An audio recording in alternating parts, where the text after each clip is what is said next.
Good morning. তো চলে এসেছি সকাল সকাল আবার একটা ছোট্ট মিনি ব্লগ নিয়ে। তো দেখো ওমের এখন টিফিন প্যাক করা কমপ্লিট। দুটো অ্যাপেল আর একটা বিস্কিট দিয়েছি। একটা ফল রাখা মাস্ট, তাই না? কারণ যখন ও আসবে ঘরে তখন তো ভাত খেয়ে ঘুম পাড়াতে হবে, আর তো ফল খাবার সময় থাকবে না। তাই আমি ফলটা কী করি, ও টিফিনেই দিয়ে দিই। যদিও অর্ধেকটা বাড়িতেই রিটার্ন আসে, টিফিন বলে সেরকম কিছু ও খেয়ে আসে না। তো ওর ব্যাগটা গোছানোর পর এখন আমি ওমকে ডাকতে যাবো, আর ওকে রেডি করে নিয়ে তারপর আবার তোমাদের সঙ্গে দেখা হচ্ছে। তো চলো, ব্যাগের মধ্যে একটা জামা প্যান্ট আর বই তো দিতেই হয়, বই খাতা। আর এখানে ওম রেডি হয়ে গেছে, এখন নমস্কার করে নিচ্ছে।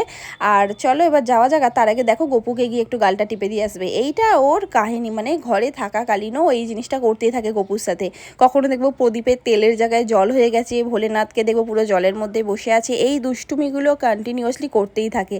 তো দেখতে পাচ্ছ এখনও ব্যাগ টুপি পরে বেরিয়ে গেছে, কারণ বাইরে প্রচণ্ড পরিমাণে রোদ। আর আজকে আমি ওকে দিতে যাচ্ছি, ও বড়মশাই থাকলে আমি যেতে হয় না আমাকে, বাট যেহেতু আজকে সকাল সকাল একটু বেরিয়ে গেছে কাজে, সেই জন্য আমাকেই যেতে হচ্ছে। তো চলো যাওয়া যায়। ওকে দিয়ে এসে আমাকে তাড়াতাড়ি রান্নাবান্না করতে হবে, কারণ আমাকেই আনতে যেতে হবে। দেখো দেখতে দেখতে বেজে গেছে 11টা 18, আর আমার এখনও রান্না হয়নি। তো চলো তাড়াতাড়ি মাটনটা কষে নিয়ে প্রেশার কুকারে 4-5টা সিটি দিয়ে ব্যাস রেডি হয়ে দৌড়ে বেরিয়ে পড়তে হবে। তো দেখো এখানে মাটনটা আমি এখনও কষা হয়ে গেছে, আর এখানে প্রেশার কুকারে জল বসিয়ে দিয়েছি, এখন জাস্ট সিটিটা মারবো।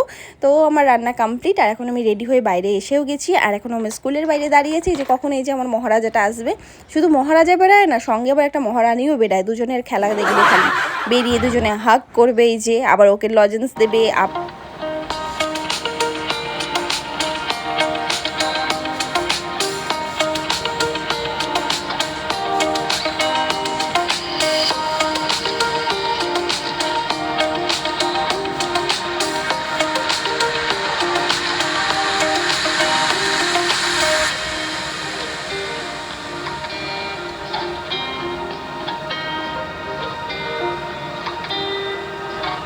সো গাইস এখন এসে গেছি ঘরে, আর দেখো এখানে গ্লুকন্ডিগুলো নিয়েছি। ওম এই হোয়াইট কালার গ্লুকন্ডিটা একদমই খেতে চায় না, তার জন্য ওকে একটু খেলা করে করে খাওয়াতে হয়। যেমন দেখো সঙ্গে চিয়ার্স করলে ও খেয়ে নেবে, মানে মজাতে খাওয়াতে হয় ওকে।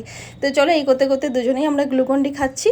আর এরপরে ওকে আমি এবার চান ধান করাবো। চান ধান করিয়ে ওকে আমি খাইয়ে দিয়ে ঘুম পাড়িয়ে দিয়েছিলাম। আর দুপুরবেলা খাওয়া দাওয়া করার পর ওমের পাপা দেখলাম একটু দই নিয়ে এসছে, তো দইটা দিয়ে এখন ঘোল বানাচ্ছি।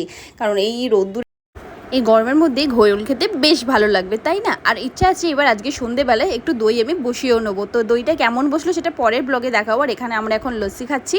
তো চলো দইটা বসিয়ে নিই। এখানে দেখো একটা টিফিন কৌটো নিয়েছি, তার মধ্যে হালকা গরম দুধ দিয়ে ওর মধ্যে 1 চামচ দই দিয়ে ভালো করে ফাটিয়ে নিতে হবে। আর এমন একটা জায়গায় বসাতে হবে যেখানে যেন কেউ নাড়াচাড়া না করতে পারে। আর কালকে সকালে সেটা বসে যাবে, আর ওটার ফ্রিজে ভরে রেখে দিতে হবে। তো চলো আজকের ব্লগটা ভালো লাগলে একটা লাইক আর চ্যানেলটা সাবস্ক্রাইব করতে কেউ ভুলো না। ততক্ষণের জন্য টাটা।